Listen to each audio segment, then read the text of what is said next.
All right, welcome to your reading. My lighting is not optimal because a certain cat has decided to not let me move, so I shall get that sorted once her royal self, decides to move over. But either way, I will be presenting many things. Let's actually...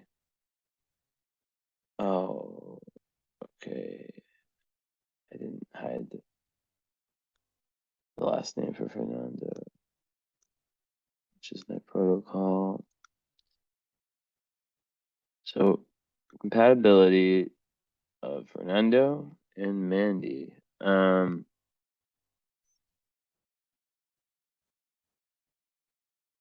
Dual wheels. Okay, so let's go like this. Let's get my timer started. Here we are.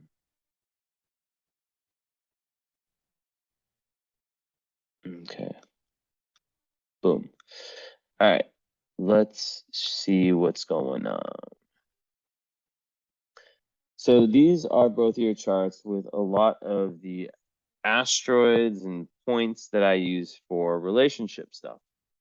I was looking into it before, and right off the bat, I found it very interesting that Mandy, her asteroid Lust, which a lot of these asteroids are very self-fucking-explanatory, is exactly on Fernando's sun.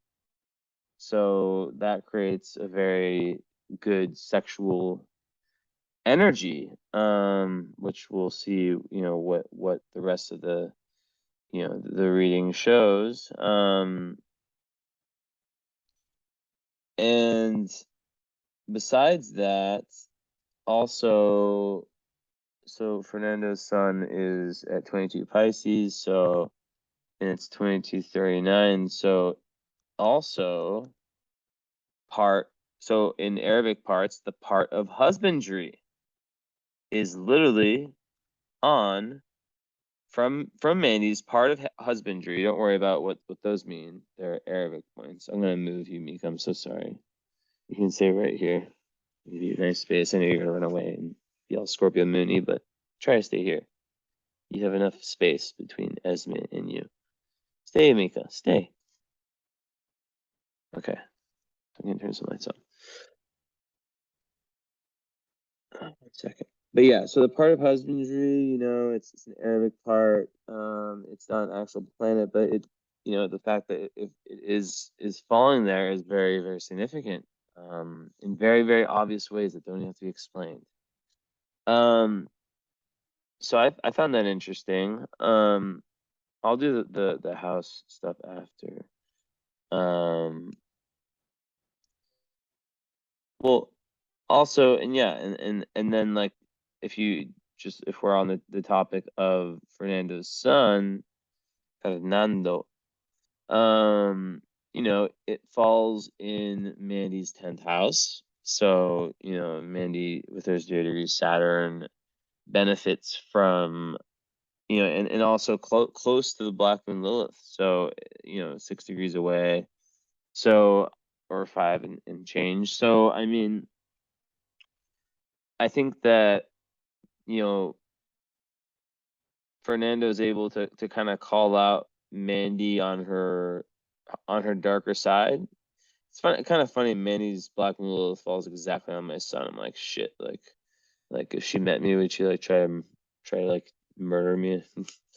Joking, but no. But basically, like, like if she has any escapist tendencies or passive aggressive tendencies, like Fernando's able to kind of like chill those out. Although there can be some darkness there with all the other stuff going on. It's quite positive, right?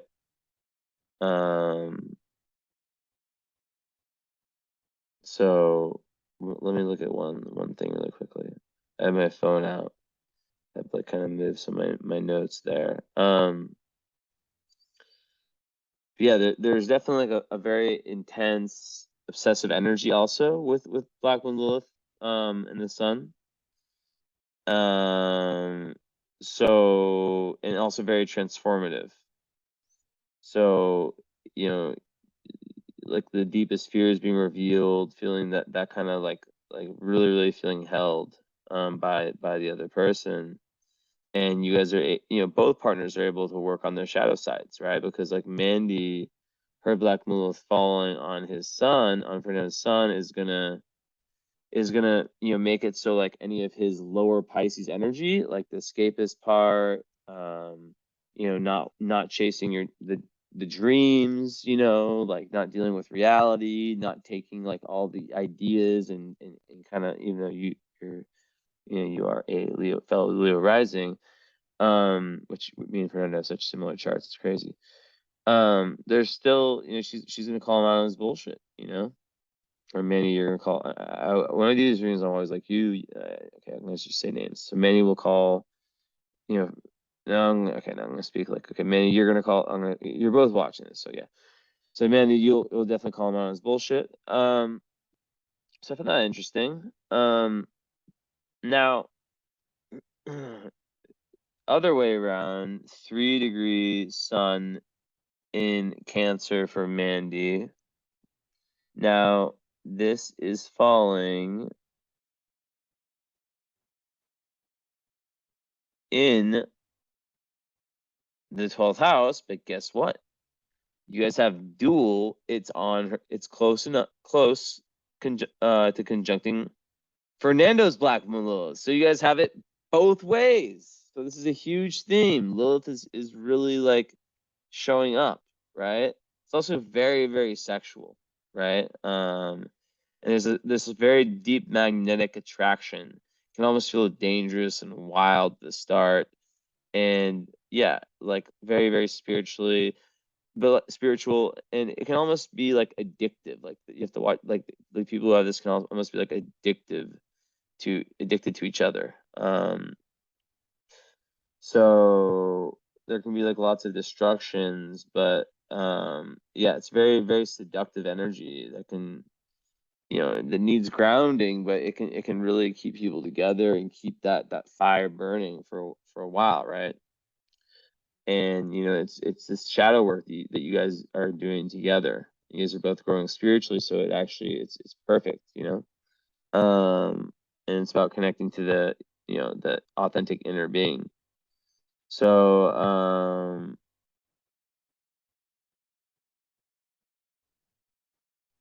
and especially with Fernando, you having in the 12th house, Lilith in the 12th house. Actually, I should thought of something. Let me write it down.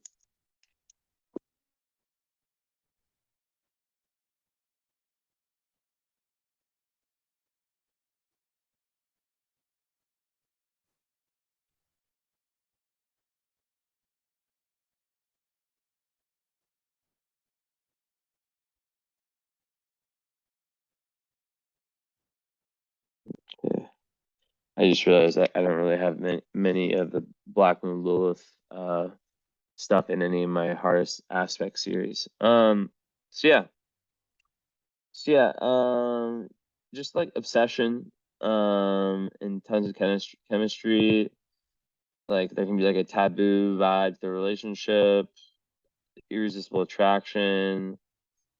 And yeah, the highest energy is just like blossoming under these qualities, but the lowest energy is like obsession and anger, and it's all about like spiritual growth. So yeah, it's very like very activating of that Lilith, of that lowest potential energy that person has. So I would see it as being very good for growth.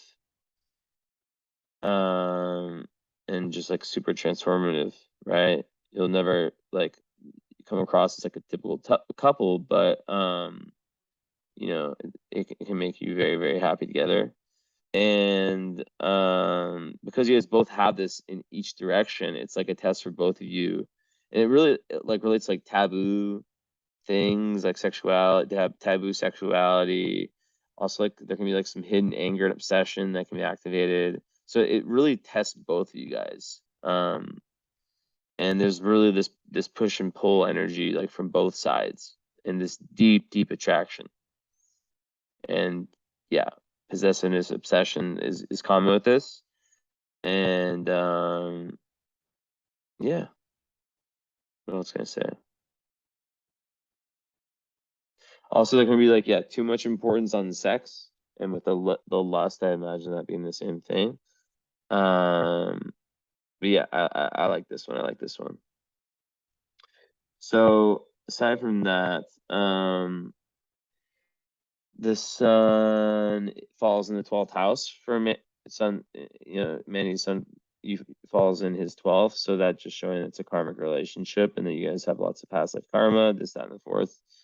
And yeah, so then after that, for Fernando's 2-degree Leo Virgo moon. You know, you guys have the most amazing thing ever. You guys have the same moon sign. Doesn't even and then Fernando's moon conjuncts Manny's Mars. So think about that. And the fact that Manny's moon is in the 4th house. So what's cool about this? So you guys have the same moon sign, so the moon is the most important thing in relationships, right? You need to have like moons that are at least, let me turn my TV off. Basically, like, you know, if you don't have compatible moon signs, you're kind of fucked. I mean, like, I mean, not like fucked, but like, you know, kind of pretty much fucked. So you have the same moon signs. You guys, you know, it's just like your inner environments, like your emotional natures are very, very, very in tune. There's this real ease. You don't have to explain yourself, all these little details that some couples, you know, or relationships in general, like, you know, for example, me with my brother, like him having a Capricorn moon, it's like we just, you know, even being brothers, he just doesn't get me, you know, just doesn't understand me, even though we are brothers, right? Just doesn't understand me. He's a Capricorn moon, I'm a Sagittarius moon. So that innate understanding is so important. And then more on this, right? So it's like the 4th and the 2nd house are activated. So, you know, Mandy, you know, you can see my cursor, your moon falls right here, right on his psyche.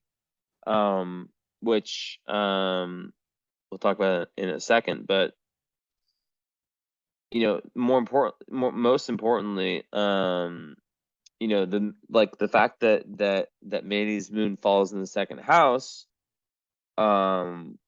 where his natal moon is, it just reinforces his life, his need for that, like it gives him even more of a sense of inner security. And the fact that Fernando's moon goes on Mandy's 4th house and on the Mars, which I'll talk about in a sec, that like makes you guys really, and this is like a big one, this is like gonna feel really, really at home. Well, really, really, really like true. You guys find like you guys each represent home for each other. Now let that one lay in. Like, what is home? Like, what do you really think home is? Is home a person? Is home a place? Home, you guys find home within each other. Beautiful thing. Now, with you know, the exact conjunction from Fernando's moon to Manny's Mars, that's like a nice energy, right? Because it's like Fernando is pushing Mandy to be more active and to really like to kind of like get past, you know, her Mars and Virgo, right, which we talked on in the nail reading. It is difficult because it's like it can be very, very, very, very perfectionist. So what he's doing as a Pisces, right? And once again, you know, we have a Cancer and a Pisces, so that's like those are twin signs. I don't care what degrees, like just from a sun sign basis, like this is like the more obvious shit. It's like, duh, those two work fucking amazing, you know.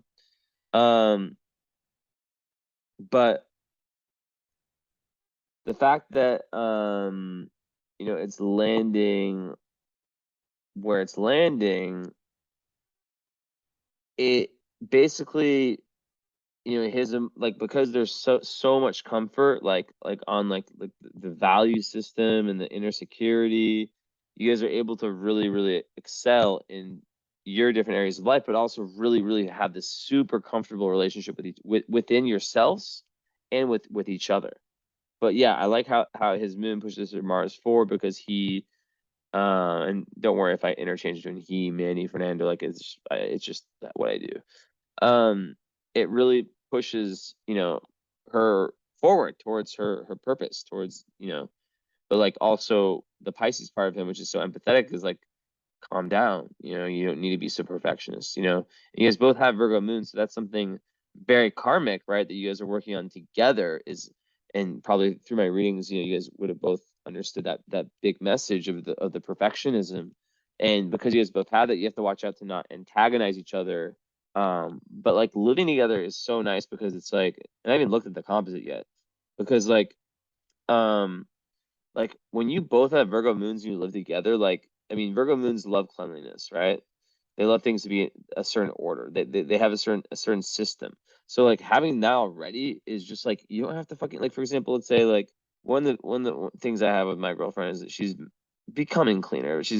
I'm quite neat. I'm neat. I'm organized. She's making progress, but it's not a natural thing for her. And that's probably like the thing that bothers me probably the most, honestly, like, of everything with me and her. Now, with you guys both have Virgo moon, so there's no fucking way that exists. I mean, if it does, like, maybe I'm not seeing like an aspect. Let me just check real quick. Um,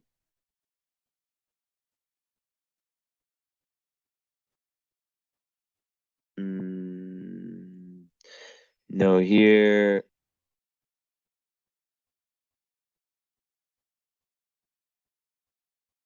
no, no here,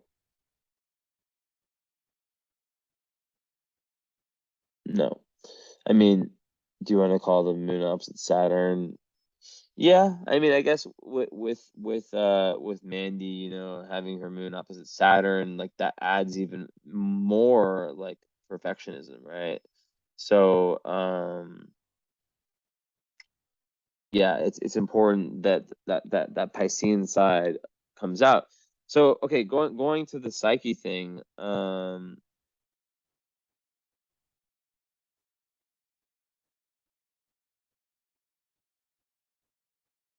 me find something. There's just like a lot of empathy and understanding that comes from that relationship. I'm looking for something. The fuck is it? Oh wait, did I already find it? Yeah, I did. Um, yeah. So there's like immediate empathy. Like really like connecting on like an intuitive level. Um, so yeah, like really feeling like because it's Manny to Fernando, like Fernando, like, just really feeling like Manny gets everything about him, and that comes from the karma, but also from this aspect, right? Um, like even during like conflicts, like there's this level of like protectiveness. Um, and also like Manny can see like all of Fernando's vulnerabilities. So yeah, it's interesting stuff.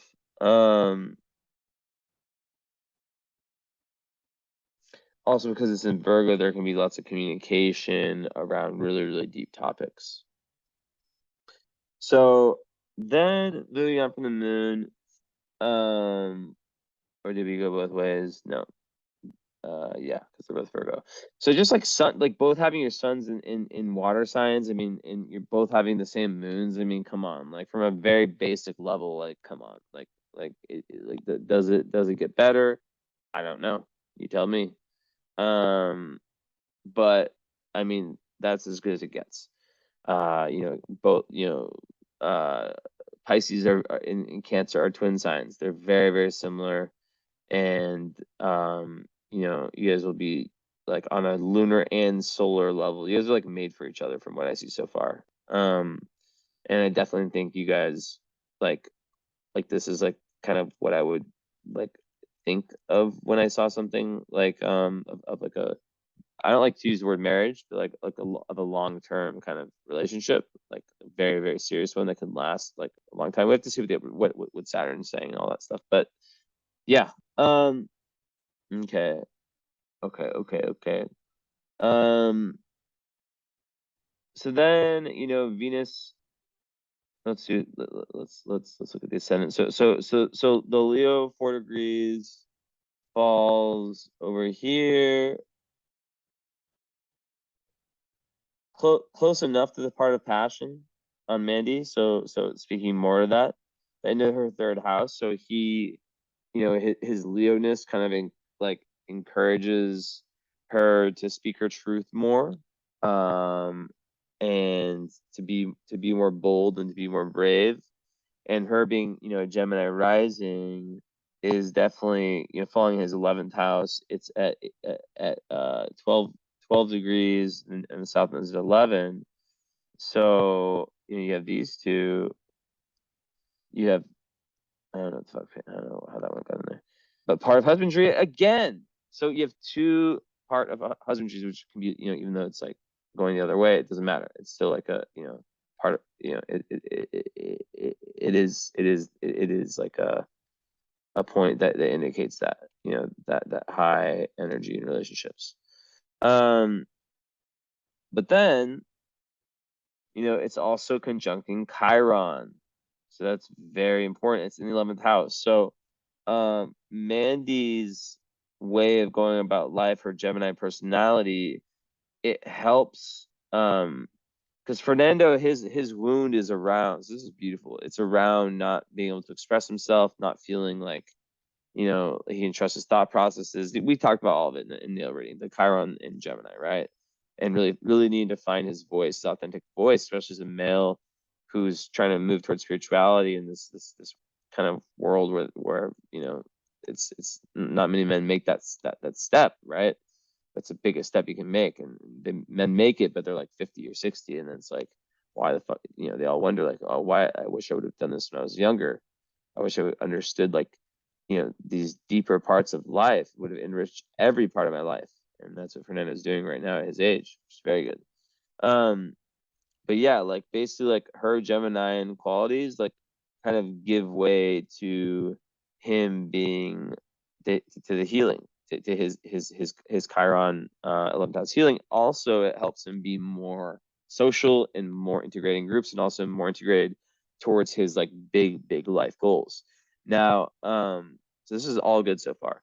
Now the South Node, because Mandy has South Node rising, it falls also, in the 11th house, like close to the Chiron, close to the part of husbandry. So you guys have definitely been married in past lives for sure, and you guys have come here to heal lots of parts of yourselves in this lifetime.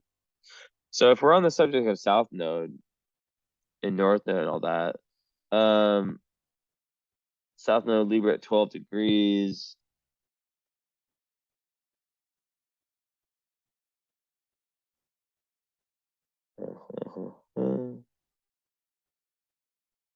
Right on the ascendant. No, I'm crazy. I'm crazy.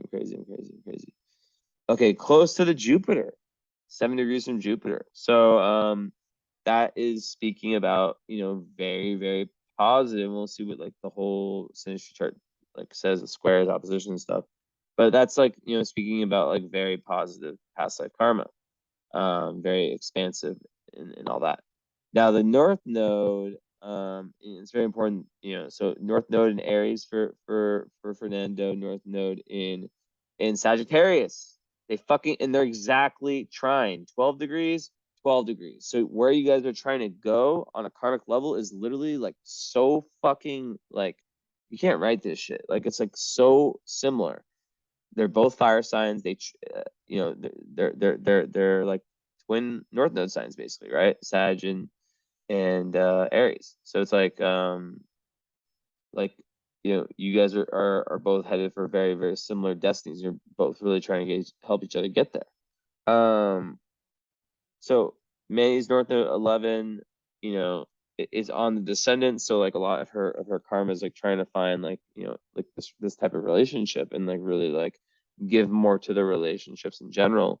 So when it's at 11 and you see, is that Sappho?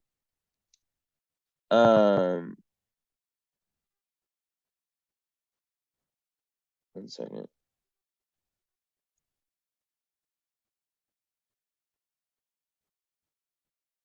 So you see, it's about like harmony, aesthetic appreciation, desire, sexual interest. Again, very lots of creativity. Also really good with money. So yeah, like the fact that like the North Node's conjunct that is speaking about like good things in that realm of life too, and also since it falls in the ninth house, and then in the 11th house, it's like once again very, very good for travels and for friends and for for higher goals and all that stuff that I've talked about already. So okay, Venus, so important, right? And then we have to look at Mars. So Venus in Aquarius for exact same degree as me for Fernando, conjunct Aphrodite. So that's fall. So yeah. So here we have our first, I guess you could say, conflict, but you have to have some squares and oppositions like mixed in there. But basically, like, let's see if there's any. Where does 12 Aquarius land? Right on her midheaven. So before we get into that, like, basically, like, Fernando's energy helps Mandy so much. It falls right on her midheaven. So much in terms of her fully realizing her dharma and her career and her life purpose on like an external level. So supportive in that way. And then, Mandy having a 12th house Venus, and then having 7th house North Node, it's kind of showing how relationships have been problematic for her in past lives. And then it's conjunct Hera. But yeah, where does that fall? So I'm more interested in that right now. It falls in. Okay, wow. So it falls. What the fuck? You guys have to be fucking kidding me. Are you guys serious? Not like how 2 times in a row? So one Venus falls. This is the second time this happened, right? One Venus, Fernando's Venus falls on her midheaven, and her Venus falls. Look, 18 Taurus.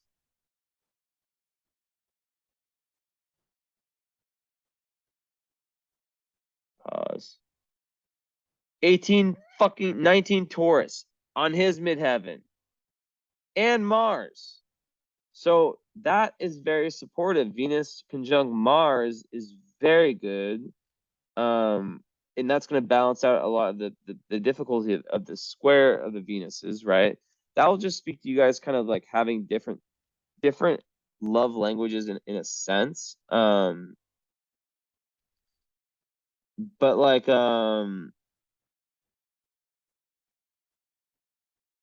yeah, like this the midheaven thing is like literally crazy how it goes both ways. Like that's just wild to me. Like strip wild. Like what the fuck? Written in the stars type shit. Um so yeah, with the square of Venus and Venus, it can create like a lot of friction, like where you enjoy different things, like what you value might be a little bit different. But like with all the other really good stuff, it's not going to be like that big a deal, and it also creates like like a very intense like attraction through that friction, and it's actually like not a bad one. Like the Venus ones are not bad. so it's good not to be like fucking clones of each other, right? And it can just like create like different hobbies and interests, ways of socializing, stuff like that, tastes in like clothes and food, all that. Um, like what you see beauty in might be a little bit different. Um, so yeah. Um, and also like the loving styles can be quite different too, because like it's Venus and Aquarius. But like remember like all these other ones are so much more like so powerful that like even like having this is not gonna like be like, oh my God, Armageddon. So like the fact that there's Venus square Venus, like Venus and Aquarius for Fernando and Venus and Taurus, it would just simply mean that like Fernando probably needs more space than Mandy, and that might be one thing that has to be spoken about and understood, is that like Fernando might be a little bit more introverted, um and is a Pisces, of course, too. Like like the need for space to kind of recharge. But like Mandy, because you guys have the same moons, will understand that, and it won't be like a oh why don't you love me? It'll be like, oh, I get you. But like a Venus and Aquarius, they like people for their originality and for their minds, and their love language can be a little bit detached sometimes. So there's the possibility of Manny like sometimes feeling this attachment, this kind of like coolness from Fernando, but being Pisces, it can definitely push that away. But yeah, and then and like Venus and Taurus is very much about like touch and sensuality. So they're actually very, very different. So that would be one area. And please note these down, like that, like I'm sure you guys will probably have to watch this, or it might be very long, but like you might watch it multiple times. But please note down like these important things like for us to talk about. But yeah, that's one thing. So Mars, what's it doing? So we already saw Mars and Virgo for Mandy at 1. So that falls in right on Nessus. Okay, so keep that in my mind. Um, and then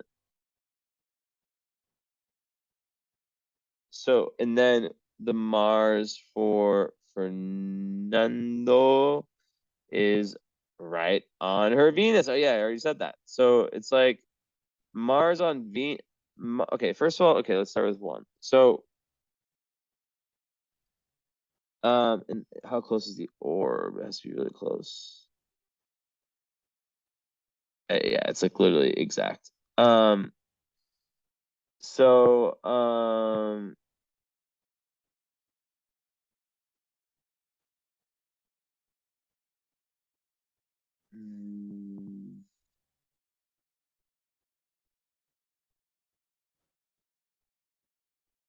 hold on just a moment. Let me have a sip of my tea, or British tea.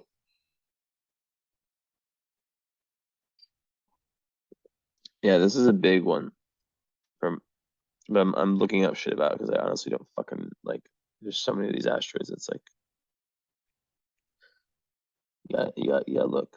Um. So it says the number one hottest aspect in synastry has to be Nessus conjunct the personal point. Nessus is the asteroid of abuse. There's something about an abusive relationship that draws us before it gets into actual abuse, at which time we are repelled. When we are repelled, it is the force of cannibalism. I read cannonball. All heck may break loose. Going to the witness protection program, I've experienced Nessus conjunct my son exact. That was really gave me a coronary. I observed Nessus conjunct Venus, and that is at the same level. Nessus has to be very close conjunction.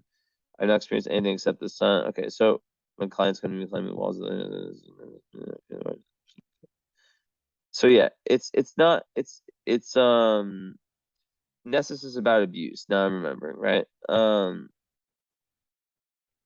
So basically, like, with the Mars, like with men, like I don't know, like talk to me about it when we speak. Like is that something that shows up? Like any kind of like like psychological or physical abuse.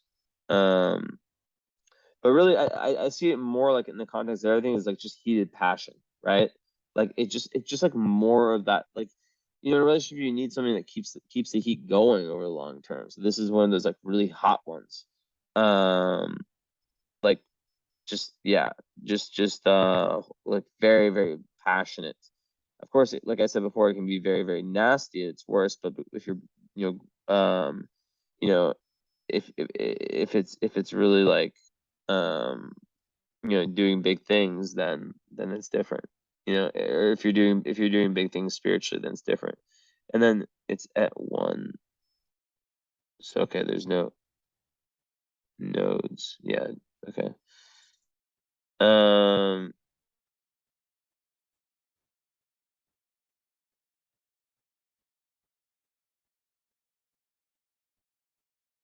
mm,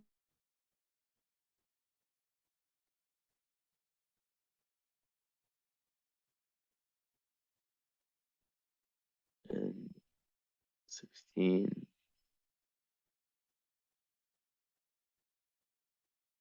Yeah, so there can be like pain, like karmically, with like the opposition of North Node and Chiron, but like karmic pain that you guys have to overcome.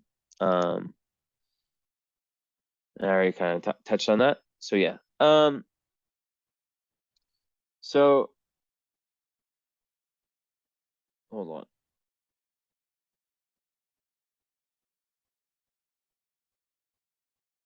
hold on.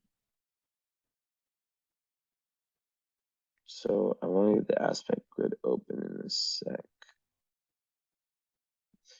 But yeah, like, so the Mars and Venus, this is like the best for like sexual attraction. It's a very famous aspect in this realm of astrology. Um, like, it's just really good for sexual compatibility. It guarantees sexual attraction between two people. Um, and love at first sight type energy, great sex.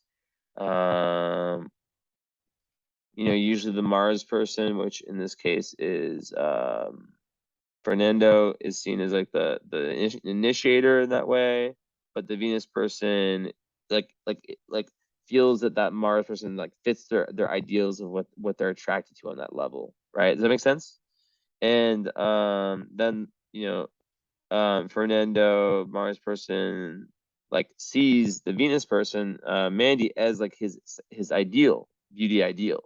So there's tons of passion, and yeah. So like this one like can be seen like in like charts of like people who like are just like hookups, like if they have like Mars and Venus together, like they will most definitely you know, um, have that energy of like, but if they don't have any supporting ones like you do, then it could be like a quick flingy thing, just attraction. In 18.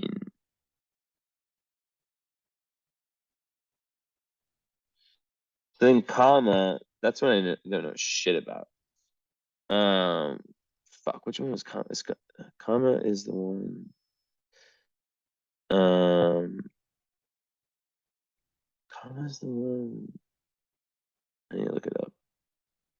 I like remember them all. The second I looked them up, I remember them.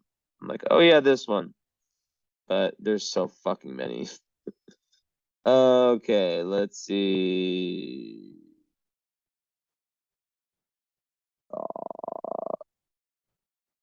Where you at, comma? Where you at?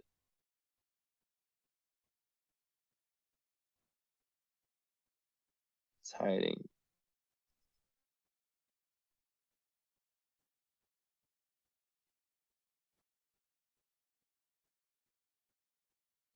Some of these are such little information that's like, okay, so comma, ancient Sanskrit word for lust, tantric sex.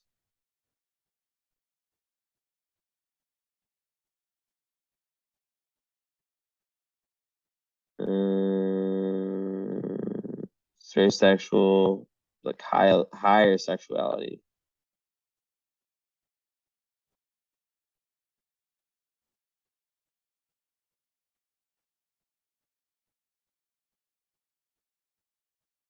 Fuck is this information? Fucking site sucks. Where's the one I'm looking for my last reading?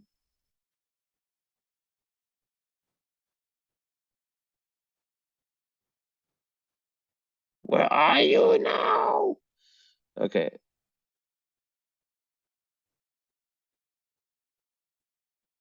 No, I was Sado. That's what I was thinking. Fuck.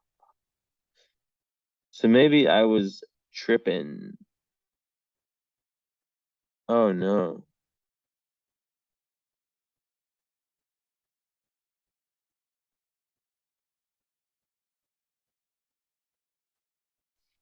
So I lost hope. I lost hope to find information on this. Probably not that important.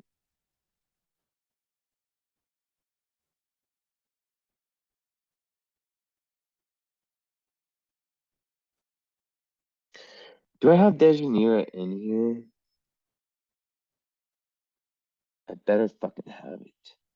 I better fucking have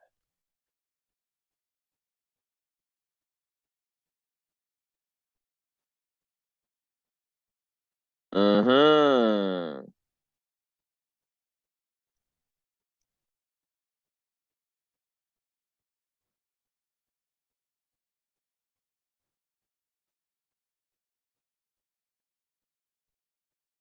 How am I supposed to fucking find it? Like, what language is that even from? No, it's not fucking from English, but let's just see if.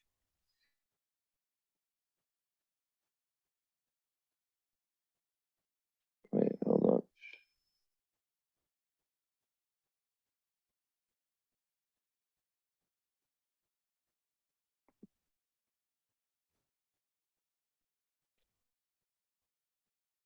And we have obviously.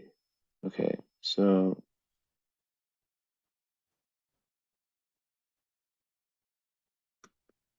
let me think.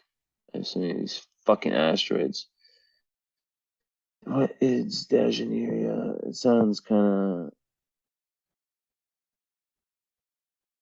Isn't there like a relationship, like, or yeah. Or did I just look at that one? I did. Do I not have Union Pan in there, or do I have it twice? Add, and obviously Juno is already in there. Okay with that. Okay, it's hair is in there, yeah. Union should be in there. Okay, gotcha. Okay, so we need to find this. This is my obsessive side. It's like, we're like doing the reading. I'm like, I need to fucking find this shit. Okay, we just look at there. I'll give up soon. Where's the Greek?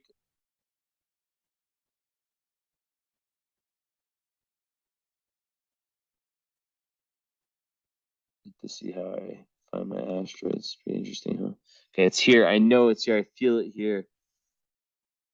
Yeah, Dejanira. Let's go. I knew it. I knew it. And then there's one other one that I wanted to make sure I had. I had it over here.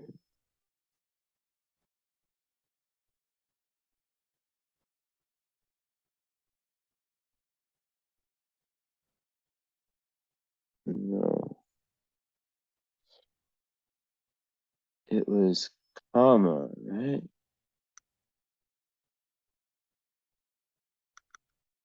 I know it's here.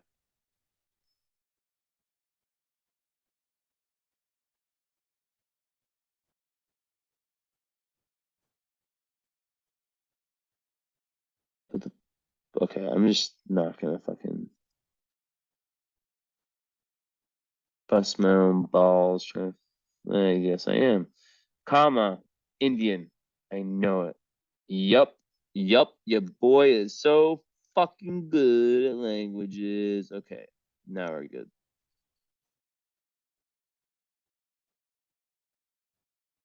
Now, okay. So going back to where we were, so yeah, like really, really, really awesome stuff. Mercury. Okay, so how about communication?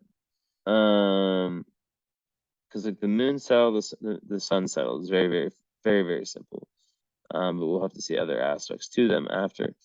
North nodes understood. Mercury. Okay, so we got 20. He's at 29 degrees Aquarius, or 29 degrees Aquarius. She's at 26 degrees Cancer. So that is another. Uh, mm, mm, it's not that bad. I mean, it's quincunx, so there could be some issues with communication. We'll have to see what the rest of stuff of everything says, but let's see. So 29 Aquarius falls in Mandy's ninth. Very close to her Saturn. Ooh, I kinda like that one. Chifach. The so that actually makes it so um hmm. Well, okay, so I would say that Mandy gives structure and base and clarity to what can be a confusing 29-degree Aquarius. I believe wasn't it unaspected. I mean, it's station. Just that Aquarius. I remember that being a huge theme in his chart. So that she can really like actually help stabilize him and his way of communicating. But your guys' way of communicating will be different. Um, Although with all the other aspects, I wouldn't worry about the Mercury one. And we'll see what the like if there's any trines or anything supporting. 26 Cancer, and then yeah.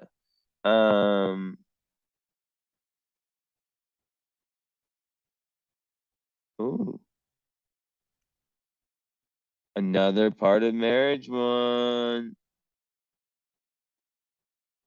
I mean, it's close enough, 4 degrees. So I'm not gonna look too highly into that though.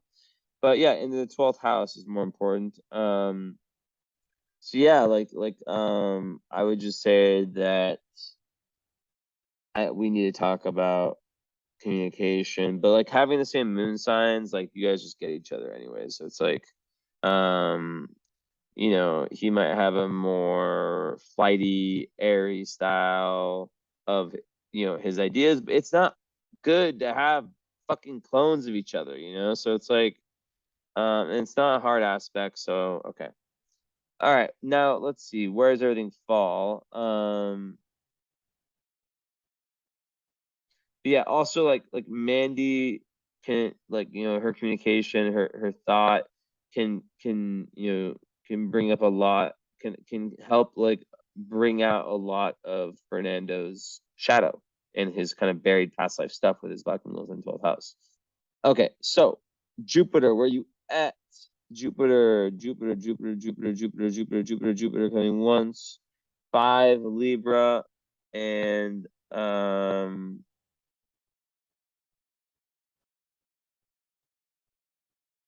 hiding up in 2 Aries. Okay, so Mandy's 5 Libra one that falls right on. Wait, did this go both? No. Yeah, right on his south node. I already talked about this. This one I've already covered. Just past life, like optimism, a really, really good karma with each other. Past lives. Jupiter's planet of expansion, of optimism, all this and that. Um, and then the Jupiter signs, they oppose each other. So you guys have Jupiter opposite Jupiter. I like that though, because it's Jupiter. So I just think that you guys are able to kind of expand and form like a very, very, very, like very, very solid worldview. Um like there can be like a difference, but the life philosophy isn't that different. But you guys value the differences in viewpoints you guys do have. So yeah, it's all about like not becoming like obsessed with like your way of seeing it, and expanding yourself. So it's actually a very, very good one, joining forces. And you know, yeah. So I like that. And then the Aries falls, at 2 degrees. Um, it falls on Bacchus, which is about wine and drinking, Dionysus. So it's like yeah, altered states, so intoxication. So yeah, maybe like Fernando makes Mandy want to drink. Not in a bad way, but maybe like his like very like that Jupiter Aries energy like makes her excited to like want to like go out and adventure and maybe have a few glasses of wine. Who the fuck knows? But it's also close to the part of fortune, which is just a brilliant one. That he pushes Fernando pushes Manny towards like her flow state, that flow state of independence and group orientation and higher goals, which I said so many fucking times. Saturn, let's see what's happening, and then we'll see the other stuff. So okay, 20 Sag, you guys are born a few years separate, 6 years. So okay, so the Saturns will be different. Saturn Sag, um, is it around the North Node? Yeah, on the descendant. So there you go. There you fucking go. The Sag, the Saturn, which on the descendant, yes, it can create a relationship where there's like some early on there was some kind of setbacks, but overall that's the glue that keeps couples together. So Saturn on the descendant, with everything else I'm saying, that's like a marriage aspect. That's like an aspect of like people who stick together through the thick and thin, and just don't break up. They're like, we're sticking together. But there can be some yeah, early on some feelings of restrictions around the relationship. And then from the other end, Saturn at 0 Pisces falls in his 8th house, of course, on his vertex. So there you go, fated meeting. What else can I say? Fated meeting, meant to work through lots of karma. What else can you say? Vertex, yeah, that's just pure fate. And like I already said before, it falls on the Mercury, so I already talked about that.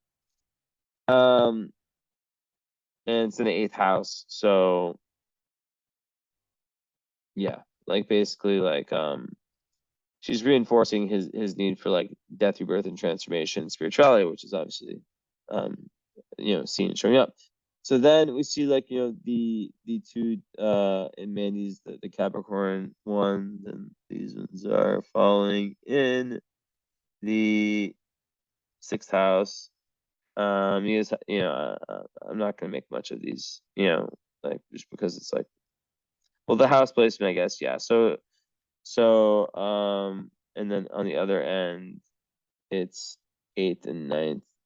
So yeah, I guess like Manny's effect with those two is creating kind of like just like making him kind of question like his daily routine, and kind of like his like humanitarianism, his service to people, and just like how he goes about his daily life.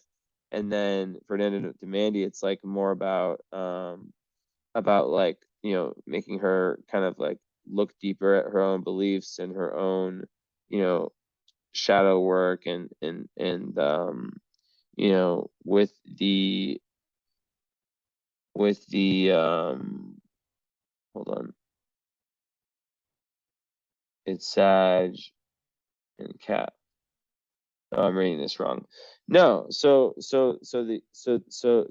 Saturn. So yeah, all the so Uranus falling in the 7th house is also like in Mandy's seventh house is also just like speaking to like an exciting relationship, one that's, you know, filled with so much like so many downloads, like so much inspiration, so it's like so much unordinary, exciting stuff.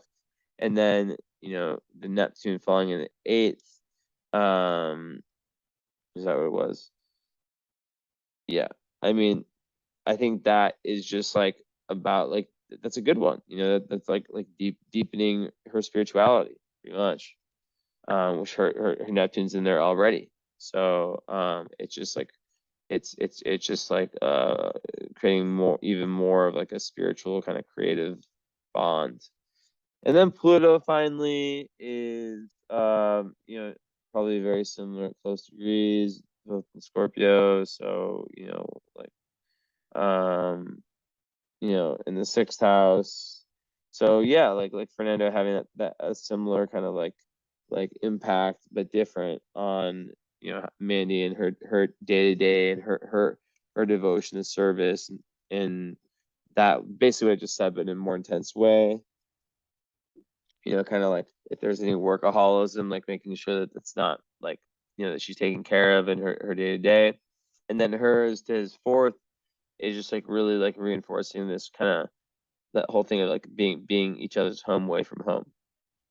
Now, Mandy, you know, her Juno's in Leo, so you know, she's looking for something that's very, very romantic. And um, you know, it falls literally on his ascendant, or like very close to his ascendant. So it's like the way that he appears, Fernando, his outer personality, his Leo vibe is exactly what she looks for in a partner, like marriage partner, like a deep, deep, deep partner, which is, you know, beautiful. And then but of course, like I always have to say, like, you know, like I can give like the best synastry reading ever, and I've given readings that are so amazing. What I've realized in time is that when the people are trying to find God within each other, as opposed to finding God with, you know, out inside themselves, no matter how good a synastry you have, things won't work. You know, I mean, well, at least. So I've seen like amazing synastry not work for that very, very reason. Um, so I just want to say that that's all it like, regardless of like how encouraging of a partner you might have, it's always the internal journey. So yeah, I need to throw that in there. Need to throw that in there. So then the June over here is um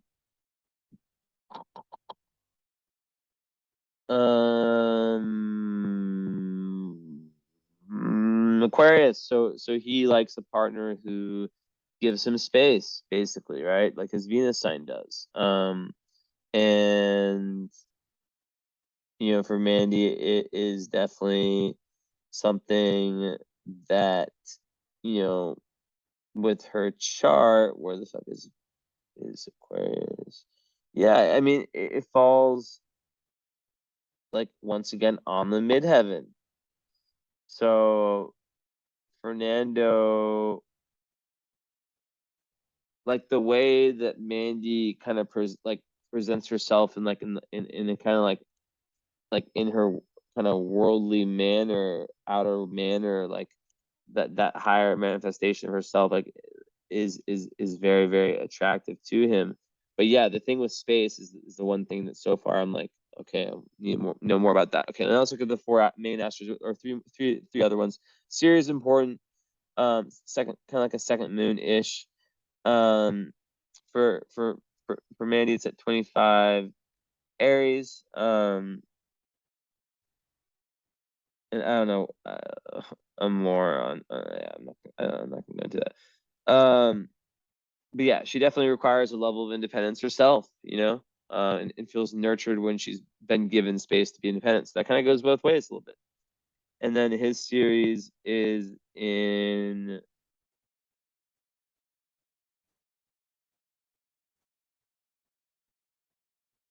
Where you at? Where you at? Where you at? Where you at? Where you at? Where you at? Where you at?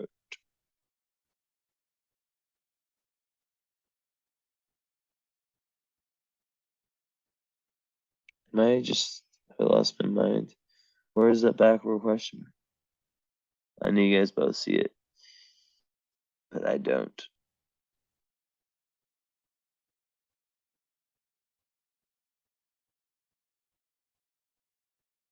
Do we need glasses or something? Oh, duh. Yeah, conjunct Uranus. So they're actually very, very, very nicely, they're both in fire signs. So once again, another really, really nice one. Where the way that he likes to feel nurtured is through adventure and through, creativity and also like a level of independence and freedom. So that's also playing out very well. Um, so let's see.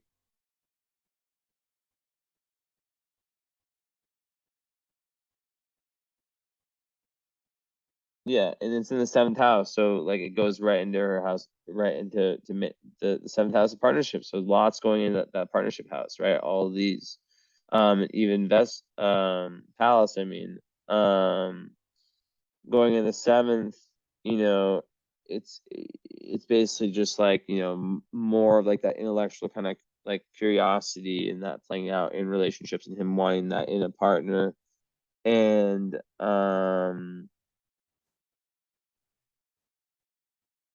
where's the kite? Where's the kite? Where's the kite? And then Pisces, once again, like in the eighth house sun. So her wanting to dive deep into the esoteric and into like the death rebirth transformation, the occult like I just said that like that eighth house world, that those depths, the spiritual depths, and that being where she really feels like she's gaining power and gaining higher philosophy. So it just works perfectly. So all, and then the last one, um Vesta, where you at? So Vesta and Taurus, Vesta is the keeper of life, the flame, and in Taurus, for Fernando in the 10th house, really dedicated to his career, um, passionate about it, and it goes, oh yeah, 12th house, right? So yeah, like right on the part, is it the part of husbandry again? On comma, which I don't know shit about. Sorry, I will learn it. But I wouldn't like really make much of it like an asteroid, like I don't know. But like overall, just the fact that it's in Taurus, it's close to the Venus, it's just like, you know, um, just like how she can really help him get past kind of like internal inhibitions, things that like self-defeating behavior, stuff of that nature. And then Reggie, Vesta, no, no. That's Palace. I'll find this one fast. Oh, they're right next to each other. Duh. 11-10, which is the date, or was the date yesterday. Um, so 10 Pisces, yeah, same fucking thing. Like, um, just how it goes into Fernando's eighth house. Basically just hold on.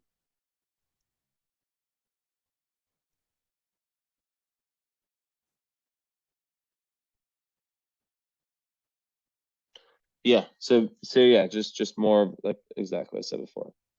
Okay, let's go off camera for a little bit or on camera for a little bit.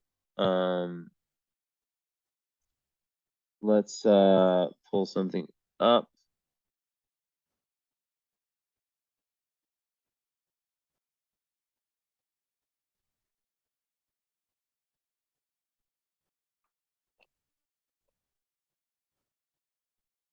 Okay, so I now I'm like looking at the synastry just to see like the squares and oppositions that I didn't see like just from looking at the chart.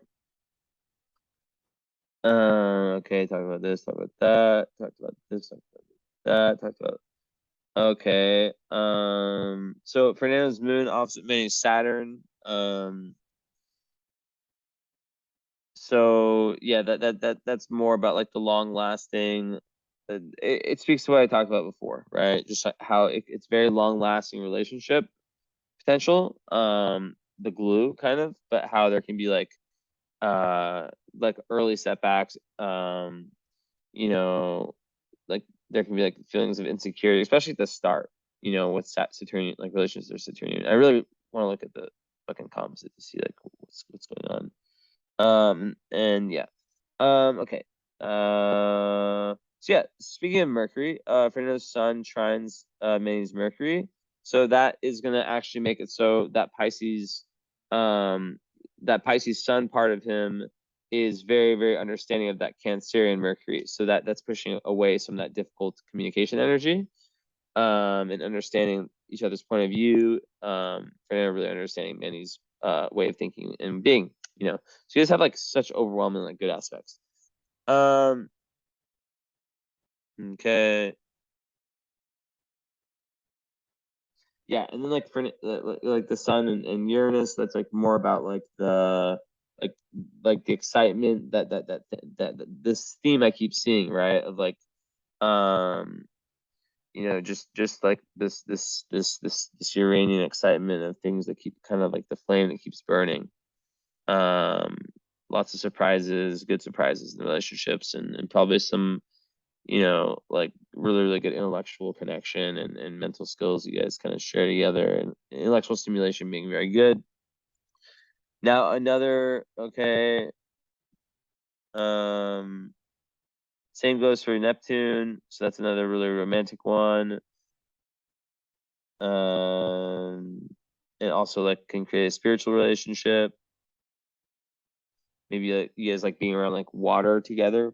That could be like a really, really good place for you guys to be. And then Fernando's sun trine Manny's Pluto. So this is really, really big because that means that Fernando's Pisces is fueling Manny's Pluto, which is, obviously in Scorpio, but like he just by being himself is pushing her towards her shadow, but ultimately the shadow is the highest growth. So it's like a very like kind of adds like a Plutonian like element, which I've seen lots of Pluto so far. I made a reel about this earlier, so definitely like Pluto showing up in the chart in this kind of energy. Okay, so now with Mercury. So we talked about the Mercury opposite moon, or no, we talked about no, the Mercury like not like the two Mercuries not being very, very good. So I do see some difficulty, but also some good stuff. So okay, so I'm not gonna use that orb. That's too big of an orb. For that one. But then Fernandez Mercury trying the sun. We already talked about that. Or is it wait? No, it goes both ways. Because wait, hold up.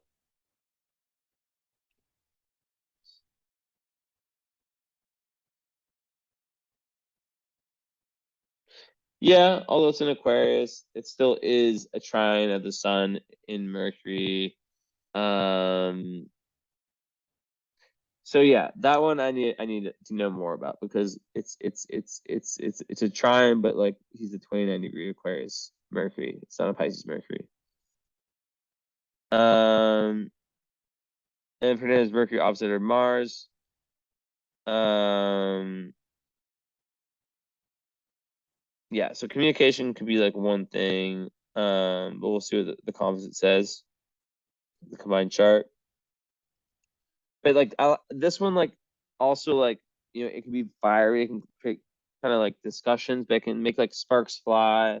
Like but also like lots of intellectual stimulation, like with the context of like everything else I've said, and learning lots from each other. But there can be like a kind of a combustive reaction at times, right?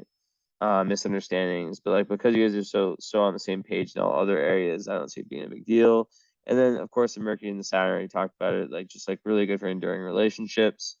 Like working hard, like it makes you guys like want to really work hard to have like really good mutual communication.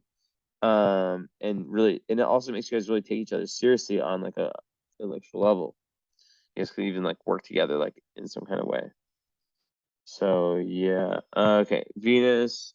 Yeah, so there you go. There's the past life you guys been together in past lives. The Venus trine slash sextile, or I guess we could just say it's um it's sextile the north node, and then it's Fernando's Venus is trine the ascendant.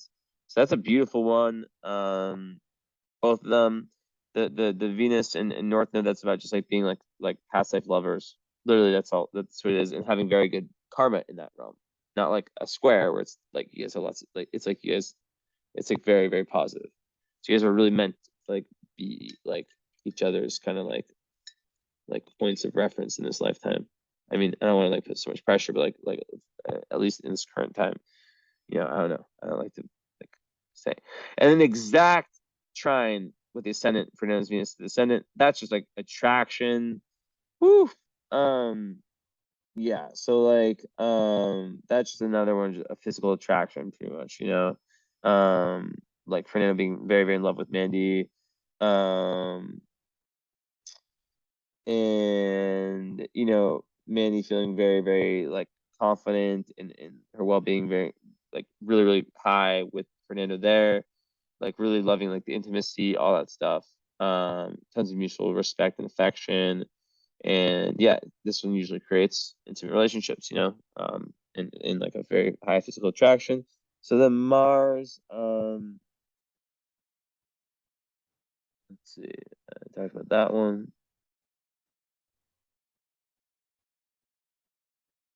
So Fernando's Mars, trining Manny's Moon.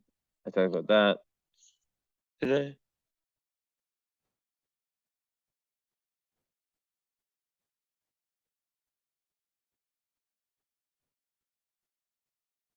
Yeah. No. Yeah. No. Yeah. No. Yeah. No. No, I talked about the other one. How it's conjunct. Yeah. Well, that one, it's kind of a similar energy, right? It's like where, Fernando's Mars, you know, is pushing. But wait.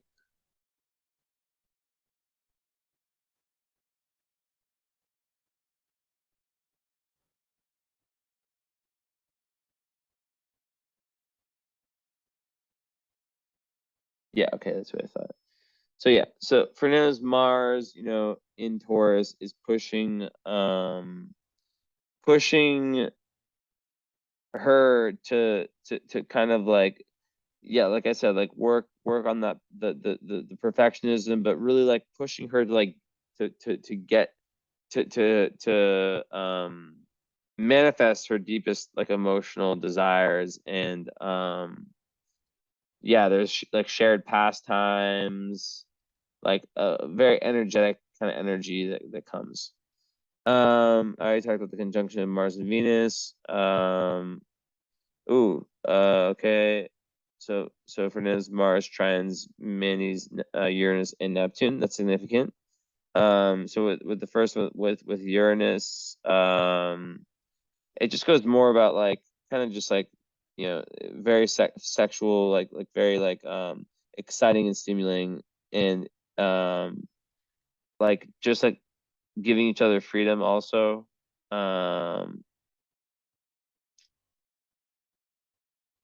Also, there may be like a need to like have like time away from each other from time to time to kind of like gain more perspective of each other.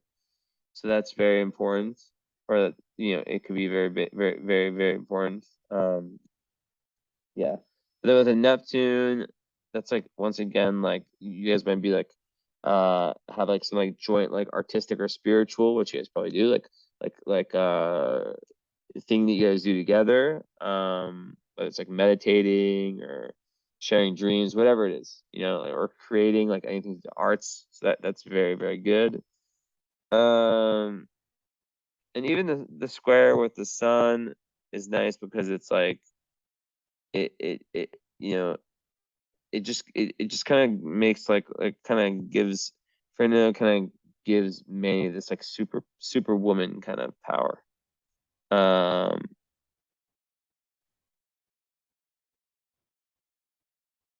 can I talk about this one? Okay, this doesn't matter. This doesn't.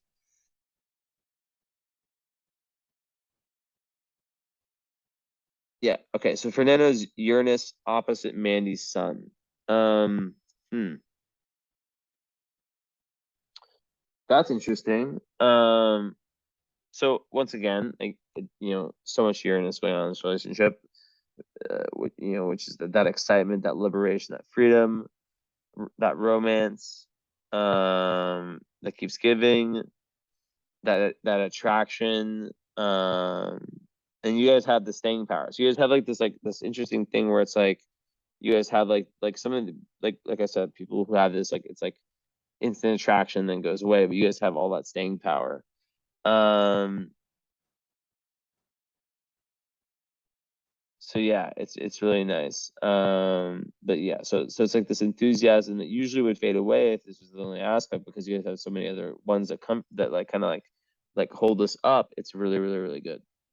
Um, but also yeah, it speaks also to the need for space, um, and also maintaining each other's individuality. So not being like still having your own lives, which is very important just in astrology in general. I don't care what your charts say. It's I think that divorces and breakups happen when the people become too intertwined, and they lose their natal chart and they're too in the composite chart, unless the composite chart is just fucking amazing.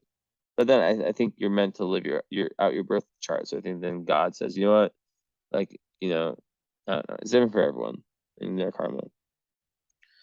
But yeah, I think Fernando just really needs to be able to express when he needs space. Both of you guys do, and that's very important, because Fernando with his energy, he'll need time alone to regenerate and to see that whole perspective of everything. Um, okay, talk about that one. Talk about that one. Talk about that one.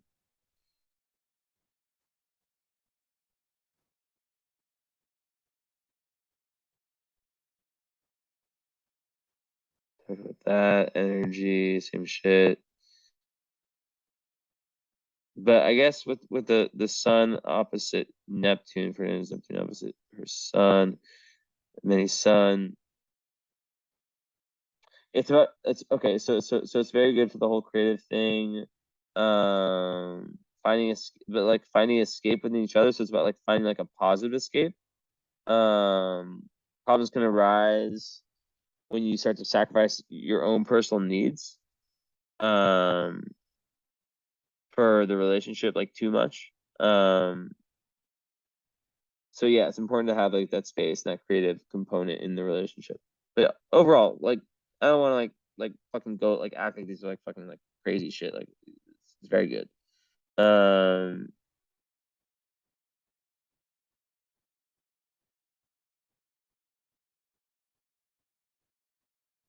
yeah, I talk about that.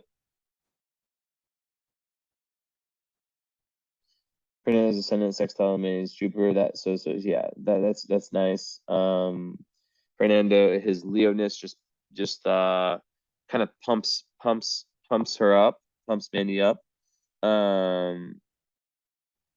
And yeah, it lots of enthusiasm and lots of teaching. Lots Fernando can really teach Mandy a lot about different things. And vice versa. Yeah. All right. So that is all the synastry. So let's see um what's going on.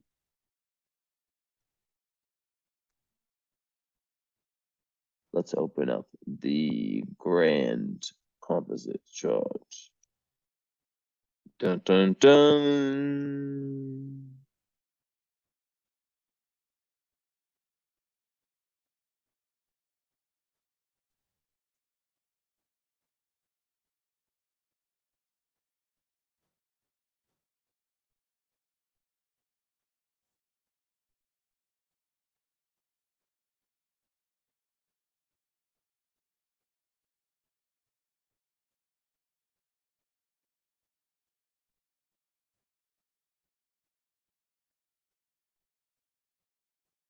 I used to take so long when I did these readings. I realized, like, I used to like take so long, and I realized that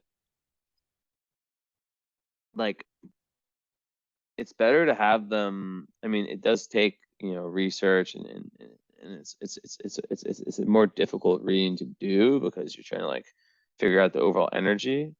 Um, but I just looked at how, like, I was like, I had no idea. I lose my track of time so easily. I'm like, I'm at 120 right now. I'm like, wow, I'm so proud of myself. I thought it'd be like 150 or something.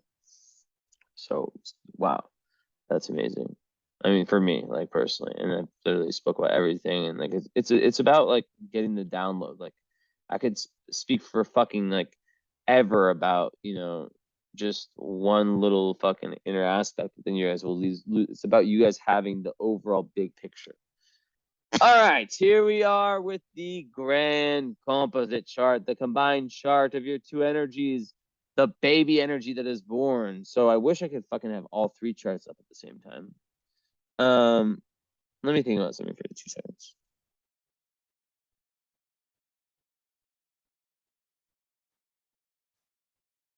Okay, let me just talk about in general as just an entity. Then I want to like have both charts next to it. Okay.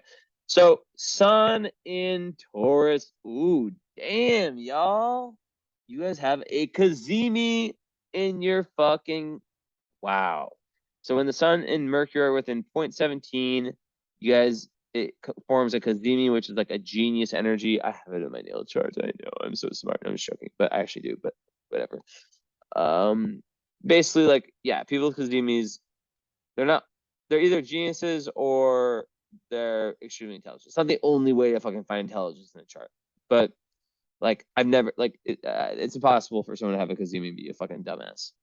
I'll never say impossible, but like, you know, yeah, like it's just not gonna happen. They'll be their brain, the brain will become a superpower. So when we talk about the Kazemi being, in your guys's like chart, right? Your combined chart, well, what does that mean? You guys are fucking intellectual. So we spoke about communication, didn't we? Now, in this context, this is pushing a lot of what I said earlier away, or a lot of like the difficulties away. Because you know when you have that, you guys together are like an intellectual fucking military. Like it's just like it's just it means that you when you guys combine, you guys can communicate at such a high level, and there's such a almost like a psychic like connection between you two. Um, and you guys are very, very like you guys make each other, your union makes each other smarter than you are independently. Isn't that crazy to think about? Like you guys are both very smart, but when you guys are together in a couple, your your intelligence levels go up, and your ability to see the big picture goes up. Your ability to just communicate in this not assertive necessarily, but in a very like diligent and precise way, it goes up. Then when it's so they're in the 11th house, right? And the chart is Cancer rising with Mars on the ascendant. Very interesting. Um, so you know, basically like this house and Black Moon lives there too. So this is no surprise because we've been talking about this like since the start about how, this like basically just talking in a very advanced way about your guys' shadow is gonna ultimately like so much of this relationship is around like death rebirth or no, that's Pluto, but like about like conquering helping each other conquer your guys' like self-defeating behaviors, right? and making what's unconscious conscious. It's a very spiritual relationship in that sense.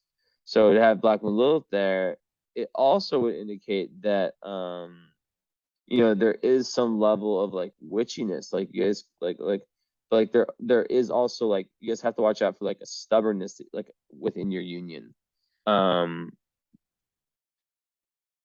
So yeah, a stubbornness, like not wanting to like take risks, not wanting to travel, stuff like that. We'll see what else the rest of the chart says. But yeah, having in Taurus is beautiful. 11th house of so like I definitely see like you guys having shared goals, friends being being important, like groups of people. But I look at 11th house as like the ultimate house of like like bringing things together and having like big picture, like massive fucking goals that take like a long time to manifest. They're above the ordinary. And in Taurus, it means that there's some level of groundedness to those. They're not just some fucking like flimsy, like I'm gonna fucking make a, I don't know, spaceship or some shit. Like it's like, being able to really put pen to, like, even with the astrocartography stuff, like, the ability to kind of like to know what you guys want and to see that future and to not waste time is huge. So that's very, very neat. And yeah, so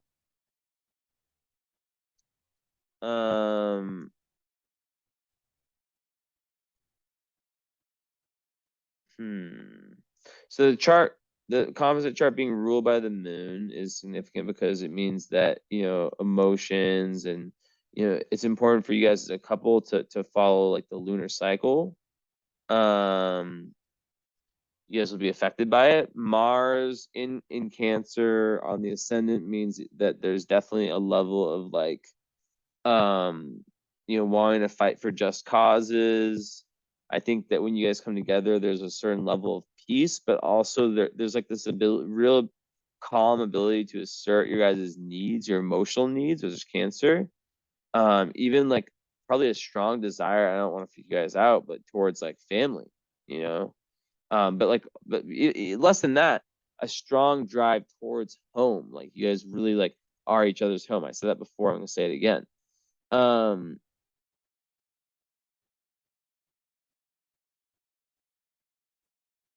No bad aspects of the moon. The moon is trine the sun. Come on, guys. You guys are fucking, come on. Only fucking blue aspects of the moon. And then you got Pluto. Ha ha ha. The sun. So we'll talk about that. But you got this going on, moon, and so lots of earth. So very domestic energy. You got earth and water. You gotta, obviously you guys have a fucking Virgo moon. You guys get how this composite works, right? It's like your moon's here. It's where the middle point is between each of your planets. So obviously your moon's in Virgo, so you both have Virgo moons. So it's like 5 degrees Virgo. Third house, communication. And the moon ruling the composite chart.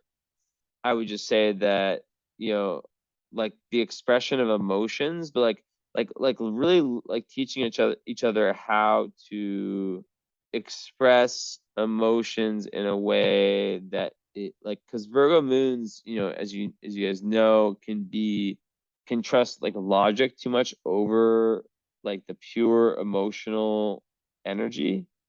So it's like also very important to help each other, like especially with you guys being a Cancer and Pisces, to help each other lean into those the like to the expression of the emotions. And in the third house, that means that third house is Gemini, it's communication. So communicating emotional truth to each other is extremely important, and doing so in a way that is you know high energy Virgo, right? Which I think is like earth magic, like purity, or organized in a sense,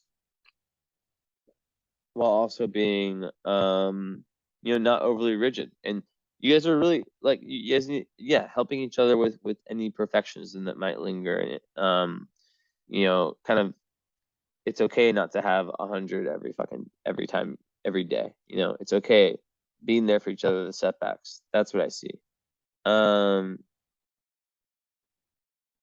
So I just did that for the whole reading.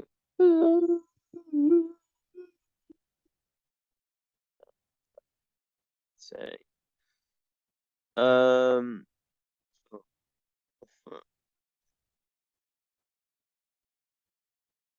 So, okay.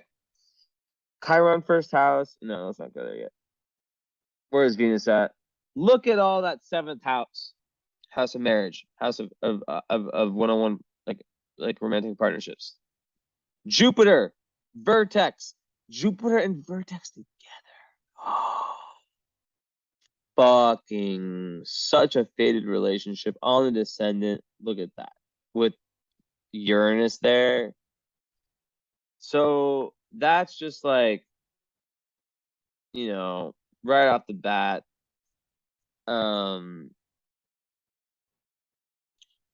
this is a Saturnian relationship in the sense that there may have been setbacks at the start, but it gets better over time. But there's also this huge Uranian component, right? Uranus is on the descendant exact.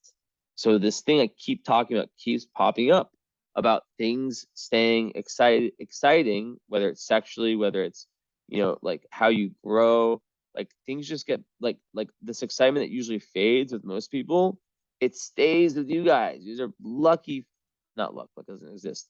You guys are so fortunate to have that. And then Jupiter vertex means that you guys were that this is a very fortunate relationship and meeting, and that you guys were fated to have that, and that you guys expand a ton. Like this is a very expansive relationship, and also it's in Capricorn, so it's like it helps you guys both like professionally. And then the Uranus on the descendant, it's like spice things up.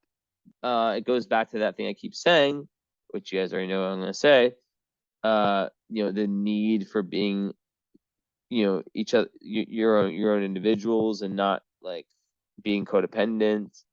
And how that could be like one of the only downfalls I see is if, their frustration arises around like feeling like one person's like, especially during like, that's why you gotta like I advise you highly to each, get the current astrology readings like once a year from me or from someone else you think's better than me. But the reason is because it always remind me that there's certain transits that can trigger breakups. Like I broke up with my girlfriend and we got back together, of course, but when I had Uranus square my Venus and Mars, or mostly Mars, but mostly when Saturn went over my Venus by transit. So like if I look at your composite right now,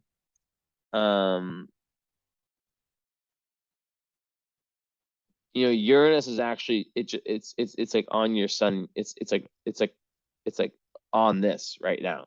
So that's a very exciting time for you guys. Of new beginnings, and let's see, Pluto will enter. Okay, so that's fine. Pluto's not fucking you guys, at least by transit. It is natally not fucking you guys. I'll explain it. And it ties in perfectly. You'll see just this masterful fucking puzzle after. How it all ties in. Saturn.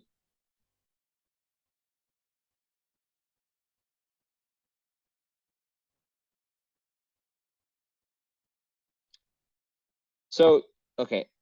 Your composite moon will have Saturn, and I usually don't do this for people, by the way. I usually don't like dive into it would I usually don't do this. Like talk about like how like transits the composite. but you guys will probably in around like what, like talking like actually maybe like April-ish, around that time, March, April, May, those months, like April, May, like you'll feel like Saturn will be opposing your guys' composite moon. So you guys just have to know about like how, just that period of time, might be a little bit restrictive for you guys on a level of like speaking, or like not speaking, there's like vulnerability, and just like, communication in general could be a little bit different, and feel like it's more tough to kind of express your emotions during that time. But just know about it, and it's healed. And look at that Venus on the, oh fuck. I hate you guys. I officially hate you guys. Venus exactly on the 0 Aries point and on the midheaven at the 0 Aries point. Dare I say you guys are like a power couple? Let me explain. I have some other things to say, but like I need to speak on this. So basically, you guys like are mega powerful. Like you guys could literally have like some kind of like creative thing you guys do together career wise. But even if you guys don't, you guys are like in very different fields. It could be like a side thing, like something you do for fun. I don't fucking know. Like I think Fernando's gonna get like very, very, very, very, very spiritual, very, very fast. That's my prediction for him. And I'm usually not wrong. I think he's gonna, like, he's made for it, and I think that is having the chart he does, and being, as a Pisces Virgo, I think that he's really like very intuitive, and I think that he sees the value um on every level, being intelligent too, right? Like on like even the financial level, how learning and doing all this stuff is going to benefit you like so much, and you're going to be able to help other people, and just how the whole karma cycle works. So I think that like, maybe you guys will have like some sort of like something you guys do together, because like the 11th house sun in Taurus is like about like, it's about money. Like you guys like money, like being able to create money together too, and really like very like lots of like structure, and lots of like balance, and security. That's what I was looking for, right? So with that, with the Venus there, it, in Aries, it's not a great Venus sign per se, and it doesn't have any bad aspects, but the point it's at makes it very strong. And I think it's gonna just, it just speaks to like how that it's something, how you see how like the composite is really backing up a lot of things, the synastry. You guys are really like benefiting career wise. Whatever you guys do, like you will make more money. Both of you will long term, and it's not just about money. It's about life purpose and dharma. You guys will contribute to a very beautiful way, to your guys' life purpose, and it'll be very, very, very powerful because it's a vernal point. It's your Aries point. So like enabling you guys to have more firepower in your career. So that's really, really huge. And even having like, you know, Vesta and what's it called, Palace, or Eris, not Eris, Vesta there too. It's like, it's just like, yeah, just pushing forward that self-reliance in career. Now,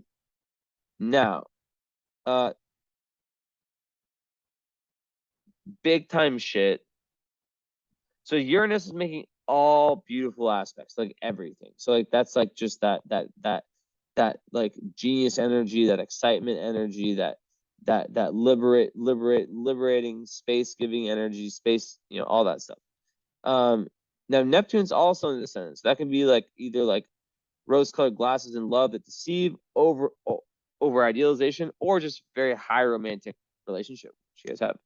But then Saturn's bitch ass. Saturn is there also in the 7th house. So it's like Saturn, I like, oh, why did I say bitch ass?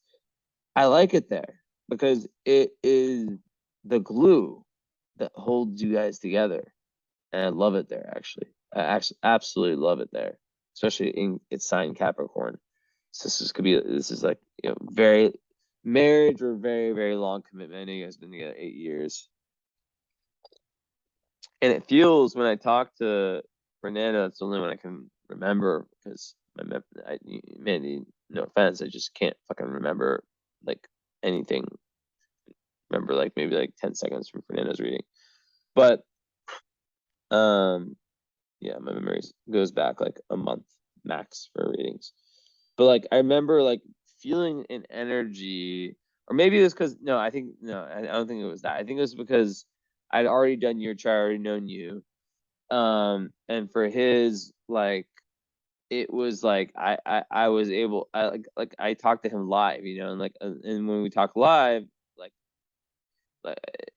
I already knew your energy, and it felt like a way more new relationship than when he said 8 years. It wasn't that I was surprised. I was like, damn, like, which does sound like exactly what the fucking definition of surprised is. I digress, but I was surprised that like I was like, wow, like it feels like they like there's so much like newness to it, that like there's not that boredom that so many relationships get after time. It's based on higher morals, right? Because that's the 11th house, based on a higher purpose, a higher vision that you guys share together. North Node in the 8th house in Aquarius, no fucking surprise there. It's about like on one hand deepening each other, like you guys deepen each other spiritually, like the energy that's created is a transformational one, and Pluto, which I'll talk about next, is going to show you that even more, which not always pretty with the Pluto opposite Sun and Mercury, but it's needed. But yeah, like, and then in Aquarius, like the North Node in Aquarius, that is just about like exactly your 11th house, exactly Aquarius energy, about humanitarianism, about friends, about joining, alliances with people who help you, just like about your greatest ambitions and goals, and how first the shadow work needs to happen, which leads me, and then those things happen, which leads me to my next point. And did I talk about Mercury? I did. Yeah. In Taurus, I like it. It's because you need the sun. That's all you need to fucking know. And it's trine Uranus. You guys can get downloads together. Like if you guys meditate together and do spiritual things, you guys can get downloads, and like all kinds of amazing things can happen. Now Mars. Okay, so this is some tough ones. So okay, Mars is a little bit rough here. So it is rising. I like that. But it is forming, is it a T-square between Uranus and, no, it's not. I'm capping. Basically, Mars is opposite all this shit. Mainly these two. Mainly Uranus. So Mars opposite Uranus. Mars in the first house is about, do they write down the things are composite? Probably not. No. But yeah, so like it goes back to this theme I've talked about how as individuals you guys have this need for independence, but also this need for like that stability of being each other's like home within each other. But it can't be too much of a dependence. There can't be codependence. So the Mars opposite Uranus, what that can do is that can create an energy. Uranus, like basically it just speaks to like the need to like have space and have the communications around space and freedom, and like when you don't see eye to eye, to like because like Mars and Uranus can be fucking crazy. Like it can be like explosive arguments and shit like that, but like it's there. Yeah, I don't doubt that you guys have had your fair share, but you guys are both very chill and so alike on like the very basic sun, moon, all the other stuff, that like just that's very important. And the one with Neptune, it's more about like watch out. You have to watch out for escapism, for, and I don't see this supported by much of what else I've been saying, but just watch out for fooling yourselves in some type of way. You'll make what you make out of that. Like escaping, escaping karma that's outside of your relationship that you guys know you have to like play out, that has to play out. Let's say it's with like a sibling or someone in the family, like or just something like completely unrelated, like not escaping that, like still dealing with your own personal shit, but yeah, like not like depending too much on the other person. And I saw the thing with the wine. I don't know if you guys are drinkers. My intuition says no, maybe a cup of wine here and there, but yeah, watching out for that. Also, I forgot to get my new fucking like huge crystal. It's not that big, but it's pretty fucking big. I don't know why I didn't have this in front of me. I should have this for every reading. So yeah, basically that. Because there will be a real drive for each of you guys to like really like within a union to express yourselves emotionally, but also to express independence within your own life. So I just want to reinforce that. Okay, so as I was saying, and Mars opposite Jupiter, whatever. Just like it's not even like it's really that bad. It's just like the potential to kind of overdo things. Just watch out for everything I said. It's similar, like the codependence thing, and that goes for any of this axis. But I don't see it. Yeah, I don't really see that. Yeah, I don't know. And South Node and Leo also in the second house. Y'all were past life fucking rich motherfuckers. Royalty. Second house is money. Leo is royalty. So make what you will of that. Chiron, the first house. You guys have come to help each other heal physical wounds, personality wounds, expressing your true inner child and inner ability to kind of go out in the world and be assertive and do that in a truthful manner, and express your emotions also, Chiron. And also you guys are here to help each other with your own individual different family karmas. Very important point. So Pluto in the fifth, before I get into the opposition, Juno in the fifth. So like, you guys have a very like intense, kind of relationship. But it's also a very creative one. It's one where there is a deep creative purpose to the relationship. And also it's like very important, like sex, like that's amazing for sex. I know I said that a million times. I'm sorry guys. TMI, I'm sorry. But like, yeah, like overall, y'all know what's up. Like, yeah, there's a special creative purpose to the bond. But okay, so with the and there could be a real need to take some sort or sorts of creative risks, both collectively and individually within the bond to fully manifest it in the best way possible. Now, it opposes.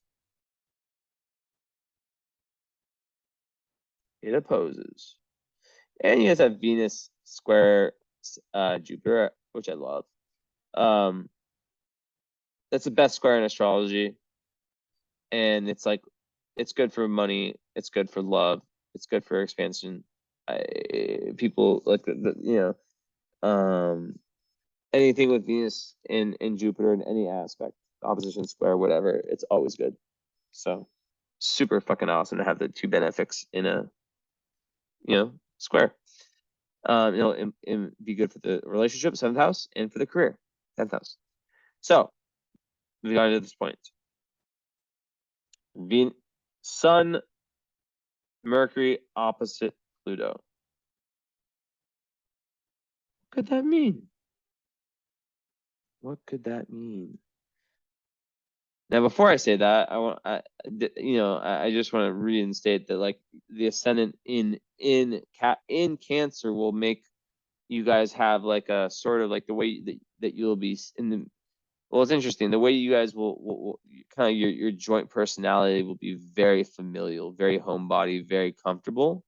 But then your midheaven in Aries conjunct Venus will be very interesting because, like, as a couple, you guys will be seen like as like a very like powerful power couple.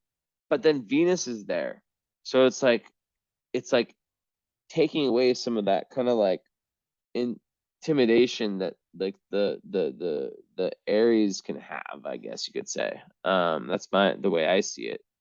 And yeah, maybe you guys create something really special, like in the name of love. Venus' name is love. So with that opposition, it just goes it's like the perfect peach, or cherry on top, peach on top. Death, rebirth, transformation is so fucking important in this relationship. And usually, like, with these kind of placements, there's power struggles. So and I imagine like maybe at the start of your relationship, like it wasn't always easy, because of like the all that Capricorn, which I predicted. I don't know if I said it, but like I had a feeling. Um you guys stuck together. Like my relationship also has a lot of Capricorn, more than even more, way more than you guys. It's like all Capricorn, and somehow we just stay together. I don't know. But like when there's Capricorn, it means it's fated. It means it's meant to be, and whether it's for life, whether it's for a set amount of time, it's fated because Saturn rules time, Chronos. So yeah. Um, but yeah, this is like one of the best composite readings I've ever seen. Like I'm like dumbfounded by how many because you don't want to, like I said, you don't only want you need to have some squares, some oppositions, some difficult things in there, like, or else what the fuck's the point? You're better off friends if you're not gonna grow. So with the Pluto, that's the shadow work that you guys as one entity do together that has shown up so much in all of the other things I've been talking about. That's that. Pluto opposite Sun is legitimately like power struggles that can come up. It's basically like this. It's like either like in any relationships that has this, it's like either the couple is in this like continuous power struggle where they're trying to control each other, manipulate, like always like one person having the edge, that kind of shit.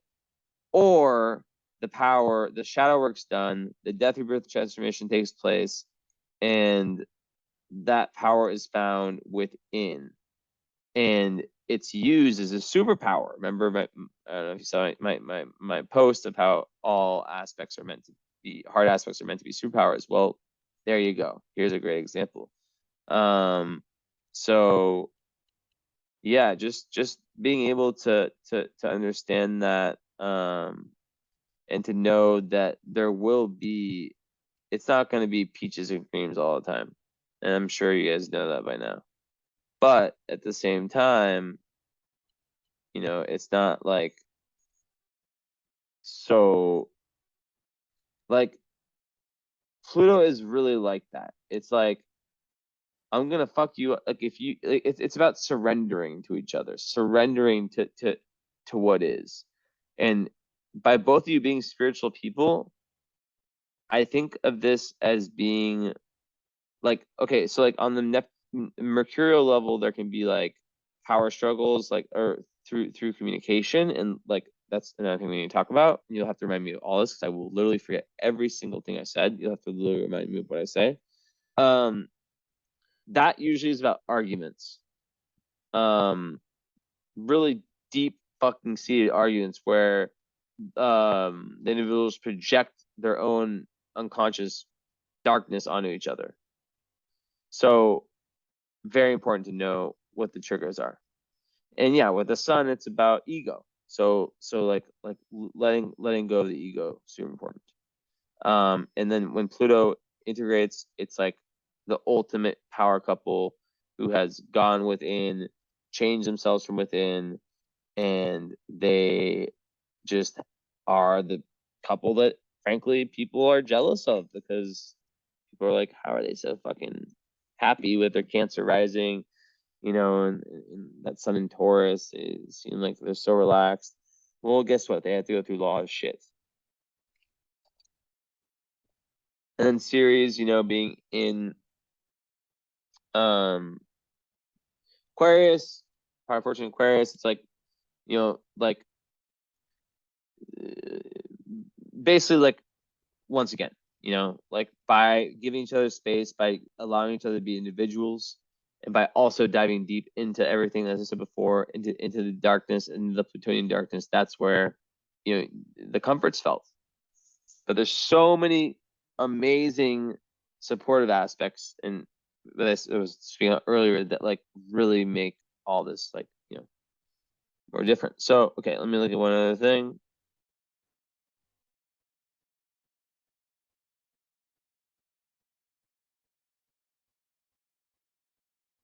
Okay, so I'm just curious where I'm at. Okay, so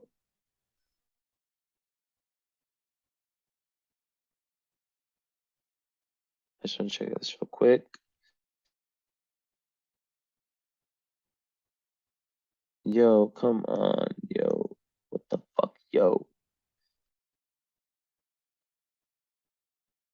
Okay, so here we have the Fernando's chart and the composite.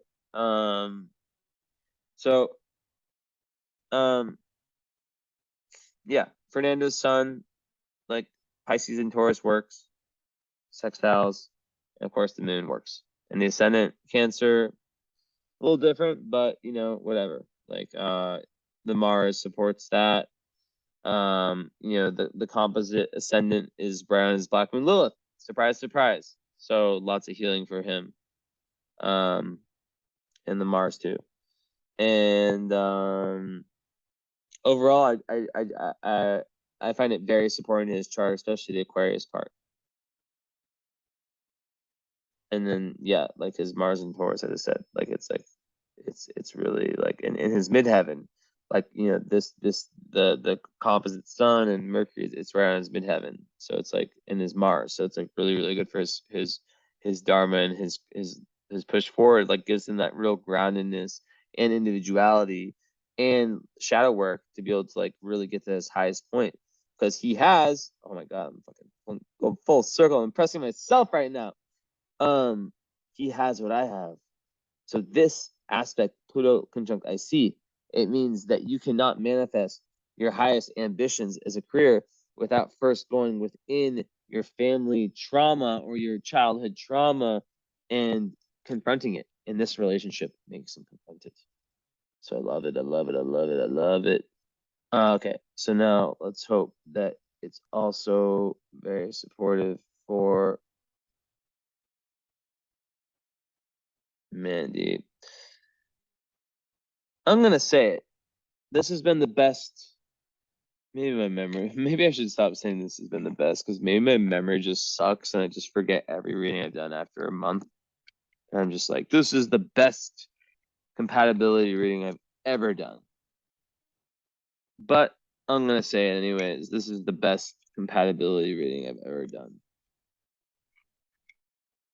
It makes sense. I mean, I get better each time I do one, and I'm in the right fucking zone. You guys are special people to me, as clients and as people. So I just want to be in this zone. Taurus moon, isn't it right now? I really do enjoy the Taurus moon. That is definitely one of my favorite moons. Yeah, 14 degrees Taurus. Isn't that like exactly your fucking comp? Look at the synchronicity. So when I was talking, it just turned there. It was literally at 13 degrees Taurus. So the moment I'm making this reading, the transing moon that moves so fast It changes signs every 2.5 days, was at the exact same degree as your guys' composite sun. If that's not a synchronicity, I don't know what the fuck is. Okay, Miss Monday. Okay, so let's see what's going on here. So, obviously, Mandy loves the fact that the rising and all that first house is Cancer because she's a Cancer. Duh.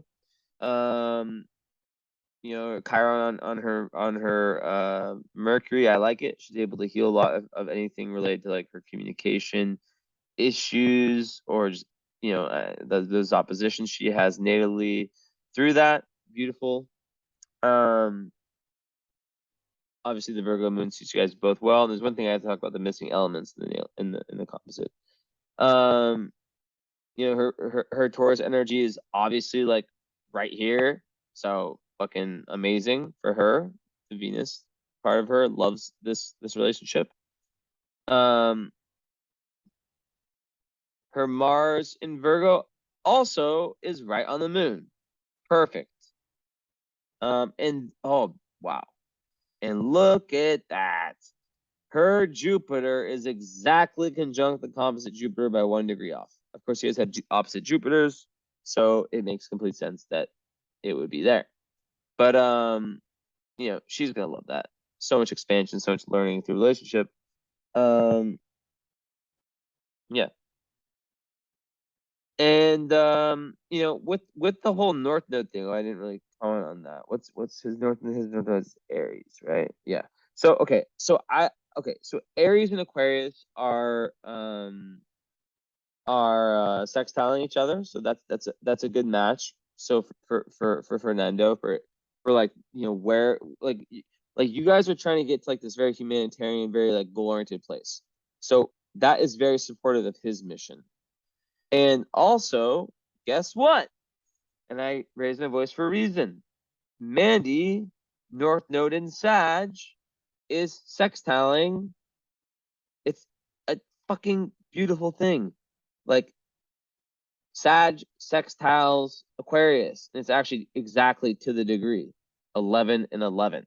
Come the fuck on. So the North Node of you guys' composite supports exactly your guys' like North Node missions. Fuck. I didn't think that. Yeah, like damn. It's like amazing for Mandy. Yeah. Just wild shit. Wild shit. And then even the fact that like the composite chart like has like this Taurus energy with her 12th house Venus, it's gonna really help unravel that a lot too. And some potential like self-defeating behaviors in that area of life. Okay. So back to it. So what you may notice is that there is one sign in fire. We've got the earth covered. We've got the water covered. We ain't got no earth, no air.